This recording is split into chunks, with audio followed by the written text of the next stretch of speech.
තෙරුවන් සරණයි පින්වතුනි. මේ බොහෝම වටින දිව්‍යමය ඖෂධයක් තමයි මේක. පත්තෑයු කෑවාම තමයි ගන්නෙ. ගරුඩු කෑවාම ගන්න බෙහෙත් ඖෂධයක් තමයි මේක. අපේ මං වැඩ සිටින ස්ථානෙට පහළ නිවසේ තියෙන්නේ මේ ගස් ජාතිය.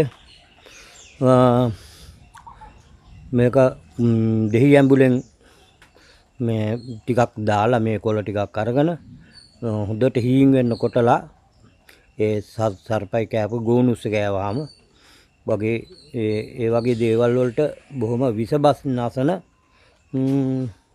දිව්‍ය ඖෂධයක්.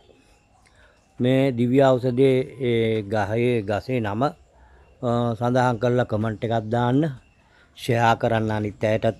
හදිස්සියේ මේ ඒ වගේ සතෙක් කෑවොත්, ගෝනුස්සෙක්, පත්තෑයෙක්, ගරුඩෙක් කෑවොත් මේවා තමයි තලලා දෙහියම්බුල් ටිකක් දාලා ඒ මුකේ තියන්න ඕනේ. එතකොට විස අදිනවා. මේ විස අදින විශේෂිතම මේ ඖෂධ ගහ. මේකට නමක් තියෙනවා. මේ නම සඳහන් කරලා කමෙන්ට් එකක් දාන්න, ෂෙයා කරන්න, අනිත් අයටත් දැනෙන්න.